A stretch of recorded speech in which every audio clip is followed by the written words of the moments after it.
So defenders of PMX will say, well, it was a dance that resulted in such a great visit. I don't think so, because ART, Perjanjian Timbalan Balas Perdagangan, it was cooked already, was done already. It doesn't matter whether you're going to dance or not at the tarmac. Dan kritikan ini lebih kepada optik itu. Setelah 2 tahun genosida berlaku di Gaza, orang yang menyokong rejim Tel Aviv itu datang dan diberikan sambutan jet pejuang F-18 Hornet, ikut Air Force One, lepas tu mendarat, lepas tu ada tarian. Sebab saya sebut benda ni sebab bukan kerana kita tak nak sambut dia. Ramai di kalangan penyokong tegar kerajaan kata takkan kita tak sambut dia, ini national sovereignty kita dan sebagainya, ini tetamu kita. Tetapi apa yang saya nak sampaikan adalah sambut secara biasa pun saya rasa memadai dan dia akan rasa dihormati. Maksudnya ada kawalan kehormatan askar regimen askar Melayu Diraja, askar Melayu Diraja, cukup.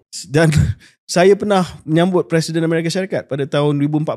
Saya menyambut Presiden Obama bagi pihak Datuk Seri Najib, bagi pihak kerajaan Malaysia, dan tak ada pun tarian. It's just guard of honor, cukup. Dan itu menjadi protokol sambutan seorang ketua negara.